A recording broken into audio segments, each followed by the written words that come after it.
I'm just picturing Morning, Holly. those trousers. Good morning. You know, some people work very hard at the gym to get that kind of look in their calves. The big calf. From behind. Yeah. That is calf definition. If your calves look like that, Holly, you're in serious Something's gone trouble. wrong. Yeah. Oh, moving on. We're back to more Champions League action last night. Oh dear, for Chelsea now. I mean, it does feel like though, weren't they? It's all but over. Bayern Munich on fire. I think my favourite headline for the papers today was a smash and gnab. Serge Gnabry scoring twice in the space of, 3 minutes? But it very much does feel like after in fact, their biggest defeat at home in Europe for Chelsea. It feels. We're talking a little bit about Andy Murray today as well. I'll explain a bit more about that later on. But yes, it looks like he might have to have more surgery. Another operation. Absolutely. So that does look like Wimbledon, potentially Tokyo as well, where he's going to be defending his title. Could be at risk.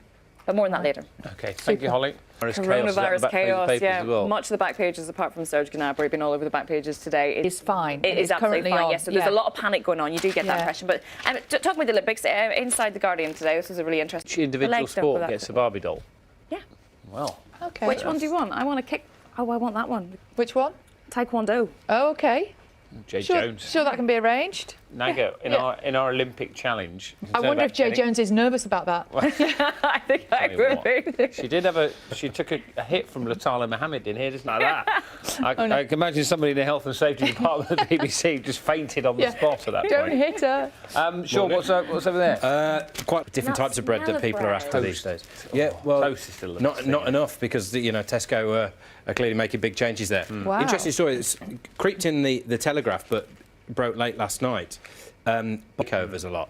He's bought the Pixar. Amazing, hasn't he? He's like I've read his book actually. He's like really charismatic. One of those bosses that everybody seems to love. Yeah, and he had a vision form at some point, and so they've got. It's just a survey. Studied their behaviour.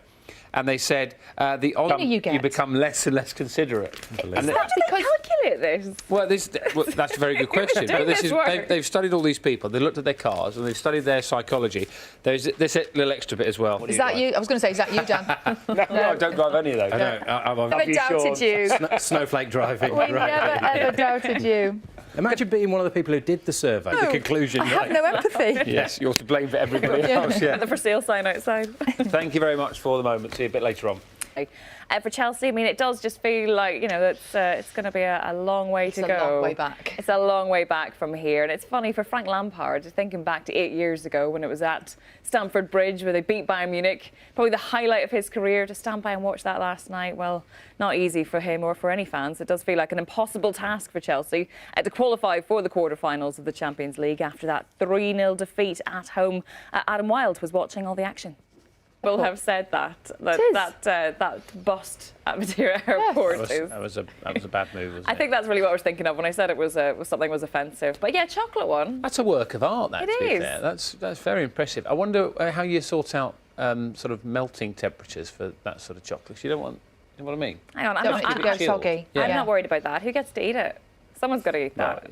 Really? I'm sure somebody could say something about it. Send me a little bag. He'd probably eat it himself, wouldn't he? Yeah, he probably would. It's a great phrase, isn't it? If you were chocolate, you'd eat yourself, Yeah, if anyone could, Ronaldo could. He's very good, though. Thank you. Just to balance that out. Thank you very much, Holly. The Chinese Grand Prix, it's having a huge impact. But yes, the Six Nations, the Women's Six Nations last week was affected. And now it looks like Ireland's game against Italy due to go to Dublin on the 7th of March. That looks like it may not go ahead. The Irish government has come out with a statement to say that they do not believe the game should take place. Well, we can get more on this from our rugby union correspondent, Chris Jones. What a game it was, mind you, for Heather Knight, the captain, her first international T20 century. Not only that, she's now the first female player to hit a century in a T20, in a test and in one day. Not Remarkable. Not bad, is it? Quite good, isn't it? Good day at work. Thank you, Holly, and thanks for that clarity from Chris Jones on Six Nations. I'm sure many fans of the competition are really considering those questions this morning as well. And thank you. It's having a huge impact. We've been talking about this over the last few days. For example, in football, Serie A, Italy's top flight, they've had a number of games postponed. A number of games coming up this weekend will be played behind closed doors. It's affected the Women's Six Nations. It's affected Olympic qualifiers. The Chinese Grand Prix, of course, as well, was announced just a few weeks ago. But now we're talking about Six Nations. Now, Italy are meant to travel to Dublin in Ireland in a couple of weeks' time. The Irish government has made a comment on this now. They have said that this should not take place. That match is supposed to take place on the 7th of March. The government has actually said it should be postponed. They're meeting with the IRFU this morning. Yes, as Chris Jones said there, the meeting will be taking place between the IRFU and the Irish government later, so hopefully we will get some answers on that. But I think for now, I think we need something to cheer us all up. Oh, go on then, Holly. please. What have you got? Yes. OK, I will. Forget Tyson Fury, forget Deontay Wilder. The big fight was actually in Belfast last night. Take a look at this. They gave him, he had his own little green belt. Oh, that's To lovely. go Thank home. you. So that has cheered us all I'm up. glad. Thank you very much for that, Holly. Congrats, Dahi. Thanks, Holly.